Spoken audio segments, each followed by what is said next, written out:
Hello everyone, আসসালামু আলাইকুম। সবাই কেমন আছেন? আশা করি আল্লাহর রহমতে সবাই সুস্থ আছেন, ভালো আছেন। আজকে আমি আপনাদের সাথে শেয়ার করব মলা মাছ রান্নার রেসিপি।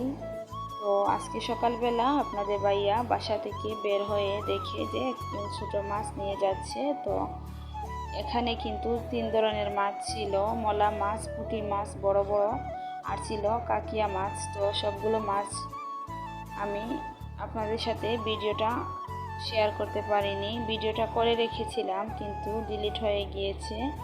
তো দেখুন, এখানে আমি হাত দিয়ে মেখে মলা মাছগুলো রান্না করে নিচ্ছি। এখানে দিয়েছি পেঁয়াজ বাটা, রসুন বাটা, দিয়েছি আদা বাটা, তারপর দিয়েছি 1 চা চামচ মরিচের গুঁড়া, 1/2 চা চামচ হলুদের গুঁড়া, দিয়েছি 1/2 চা চামচ ধনিয়া গুঁড়া, আর দিয়েছি স্বাদ মতো লবণ, দিয়ে পরিমাণ মতো তেল দিয়ে দিয়েছি। এখন ভালো করে হাত দিয়ে মেখে অল্প একটু পানি দিয়ে আমি মলা মাছগুলো রান্না করে নিব। এভাবে হাত দিয়ে মেখে মলা মাছ রান্না করলে কিন্তু খেতে খুবই ভালো লাগে। আর আমি প্রায় সময়ই ছোটো মাছ এভাবে মেখে রান্না করি। বাগার দিয়ে কিন্তু মাছটা রান্না করলে খেতে ভালো লাগে না। তো এখানে কিন্তু পরিমাণ মতো পানি দিয়ে দিবেন, একসাথেই জলের পানিটা দিয়ে দিবেন। আস্তে আস্তে কিন্তু মাছটা রান্না হবে আর মাছটা কষানো হয়ে যাবে। এখন ছোটো মাছ রান্নাতে যদি আপনি প্রথমেই অল্প একটু পানি দিয়ে কষিয়ে তারপর আবার পানি দেন তাহলে মাছটা ভেঙে যাবে। তো ছোটো মাছের ক্ষেত্রে চেষ্টা করবেন প্রথমেই একসাথে জলের পানি অ্যাড করে দেওয়ার জন্য। তো দেখুন, আপনাদের সাথে কথা বলতে বলতে মাছটা রান্না করে নিয়েছি। মাছের কালারটা খুবই সুন্দর এসেছে, খেতেও কিন্তু মাশাআল্লাহ খুবই সুস্বাদু ছিল।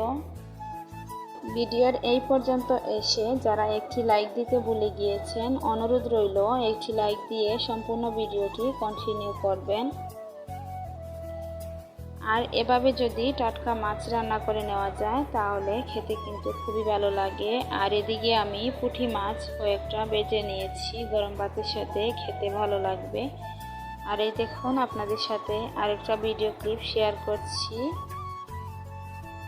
একটা পার্কে ঘুরতে গিয়েছিলাম, তো এখানে ট্রেন বাচ্চারা চড়ে, তো আমরা বড়রা চড়ে নিলাম। খুবই সুন্দর একটা জায়গা। দেখুন, আমার দেবর ট্রেনের মধ্যে বসে বসে ভিডিও করছে, দেখতে খুবই ভালো লাগছে। ট্রেনের রাস্তাটা কিন্তু খুবই সুন্দর।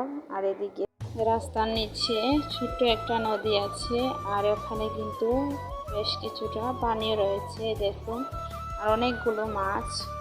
আর এখানে কিন্তু ছোট্ট একটি হাঁসের ঘর রয়েছে, এখানে রাজহাঁস পালে।